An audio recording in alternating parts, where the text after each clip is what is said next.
this whispered ear-to-ear audiobook reading of Agatha Christie's The Murder on the Links. And we pick up with Poirot and Hastings in Chapter 6, the scene of the crime. Between them, the doctor and Monsieur Hortet carried the unconscious woman into the house. The commissary looked after them, shaking his head. Pauvre femme, he murmured to himself. The shock was too much for her. Well, well, we can do nothing. Now, Monsieur Poirot, shall we visit the place where the crime was committed? If you please, Monsieur Bex. We passed through the house and out by the front door. Poirot had looked up at the staircase in passing and shook his head in a dissatisfied manner. It is to me incredible that the servants heard nothing. The creaking of that staircase with 3 people descending it would awaken the dead.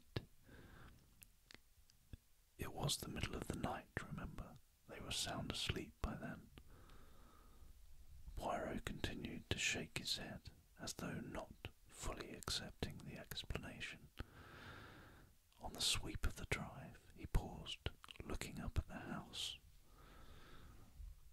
What moved them in the first place to try if the front door were open?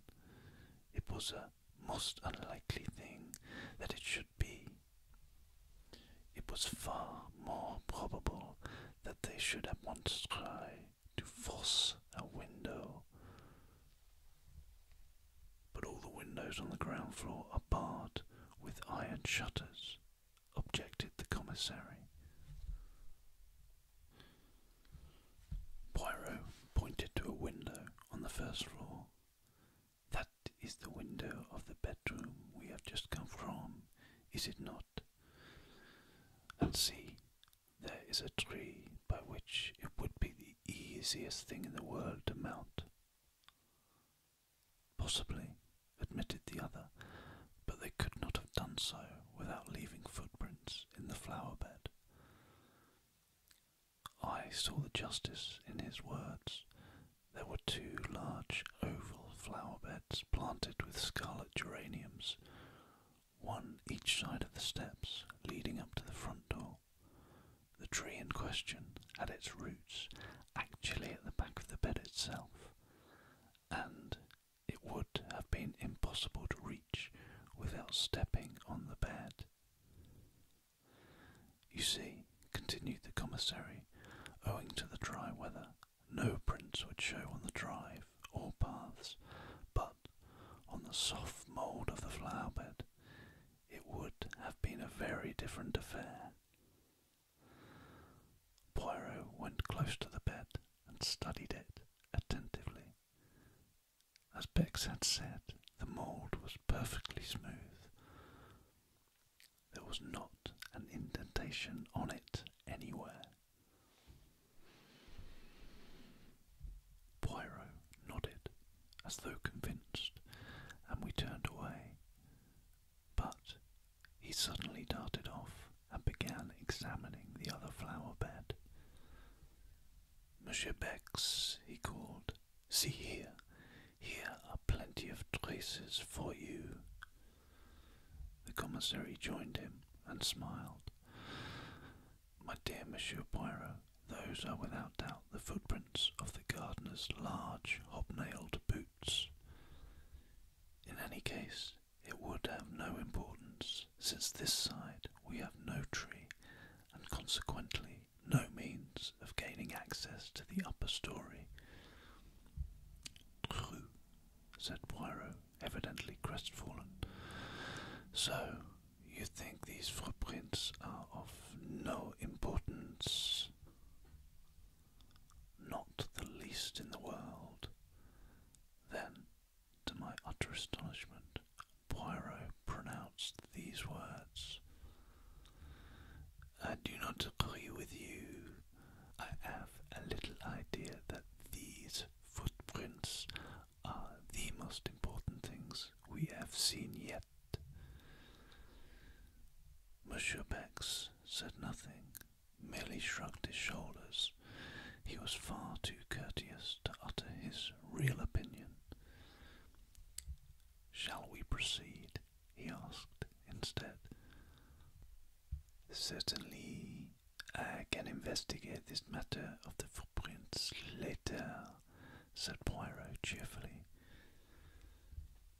Instead of following the drive down to the gate, Monsieur Bex turned up a path that branched off at right angles.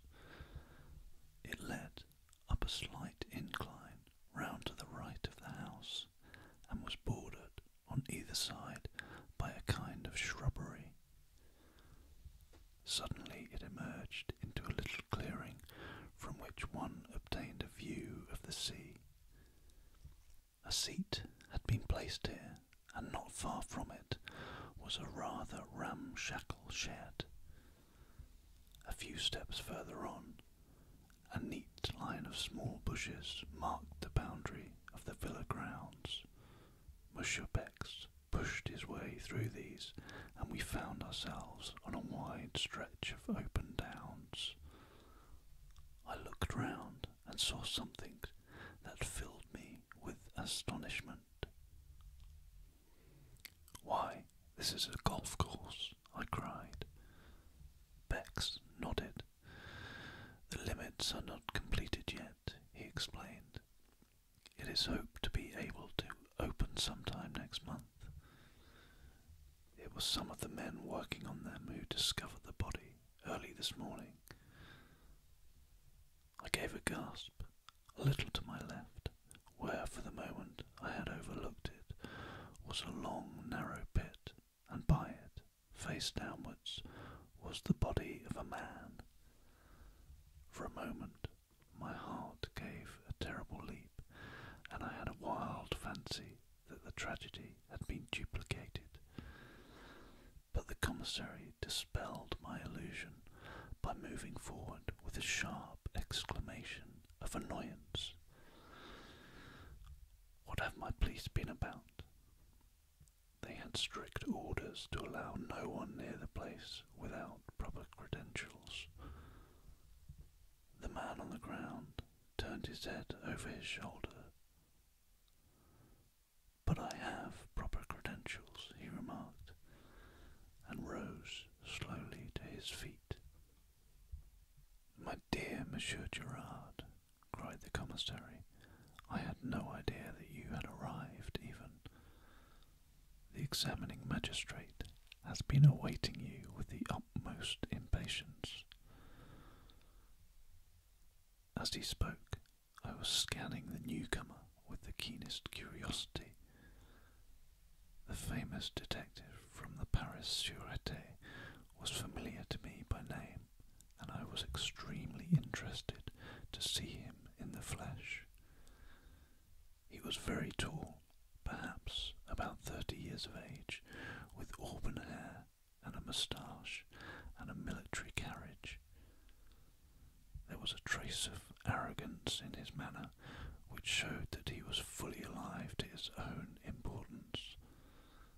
Bex introduced us, presenting Poirot as a colleague.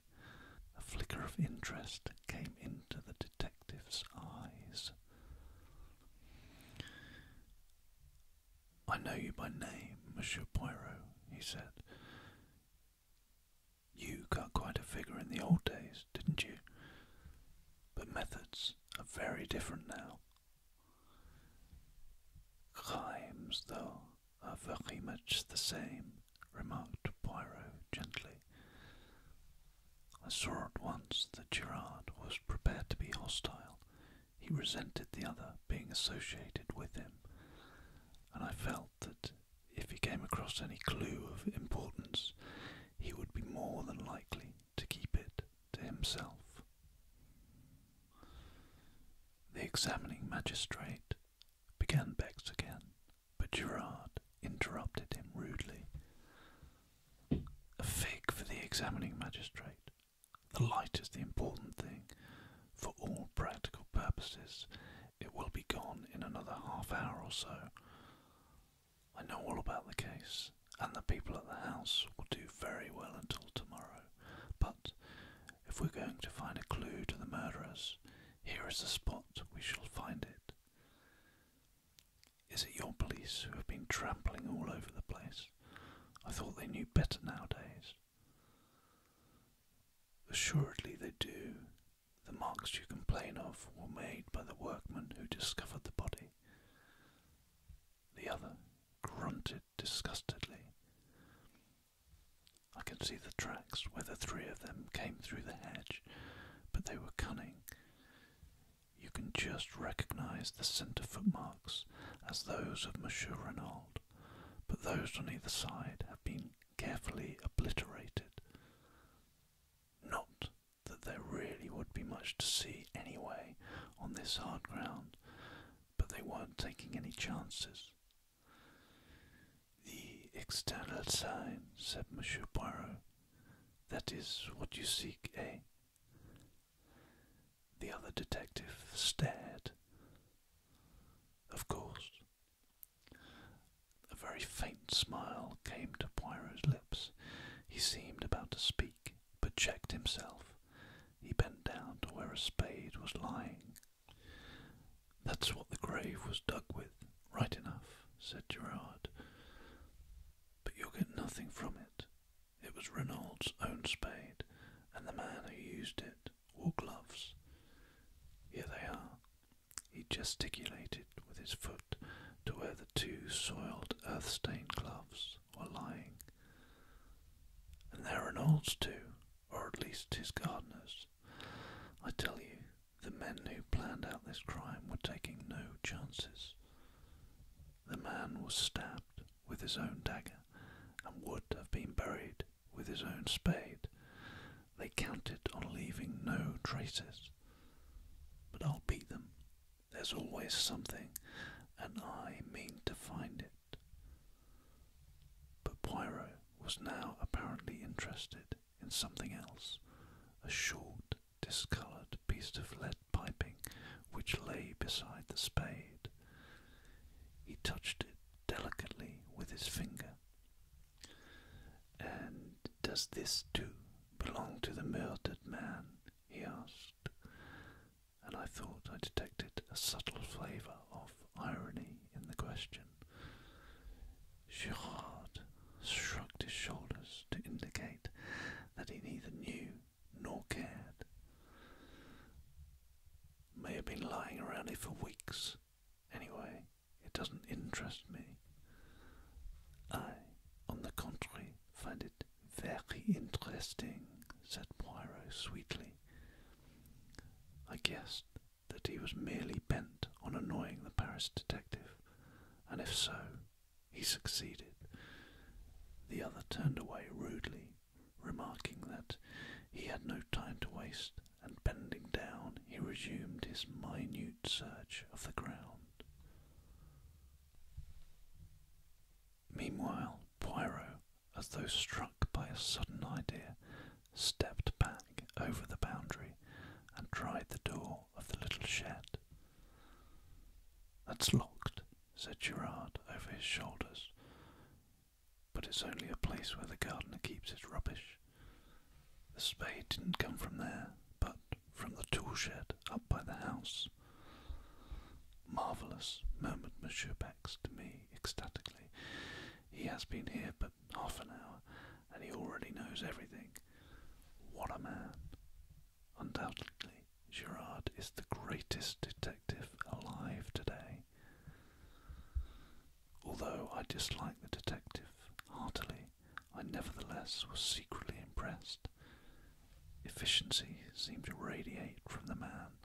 I could not help feeling that, so far, Poirot had not greatly distinguished himself, and it vexed me. He seemed to be directing his attention to all sorts of silly, puerile points that had nothing to do with the case. Indeed, at this juncture, he suddenly asked, "Monsieur Bex, tell me, I pray you, the meaning of this whitewashed line that extends all round the grave. Is it a device of the police? No, Monsieur Poirot. It is an affair of the golf course.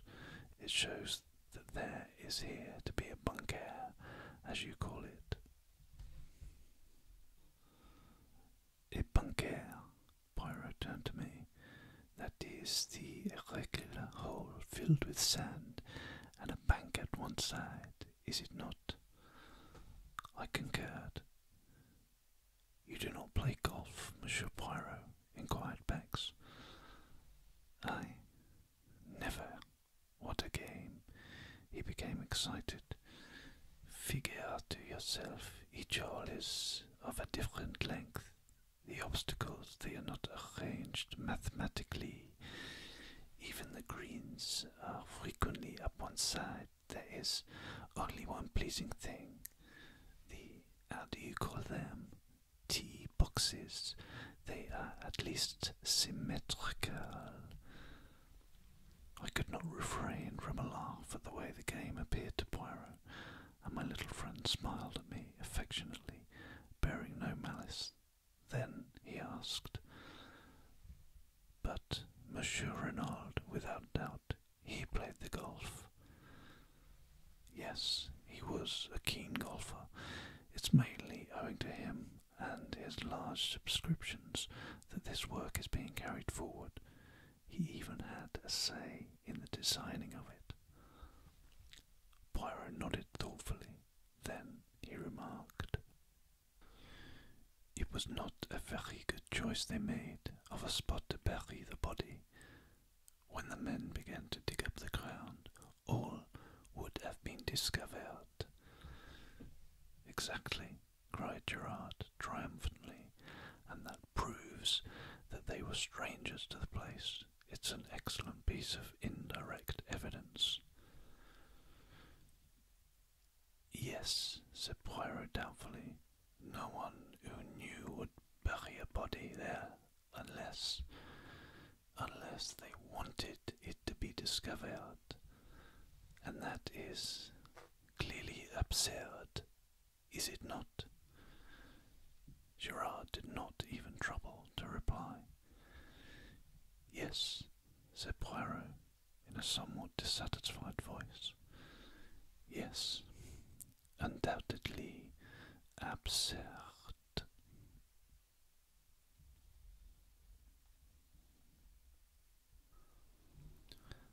So that concludes Chapter 6 of The Murder on the Links. I do hope you've enjoyed listening to this reading. Please join me back here soon for Part 7. But in the meantime, do stay relaxed, keep calm, and do sleep tight.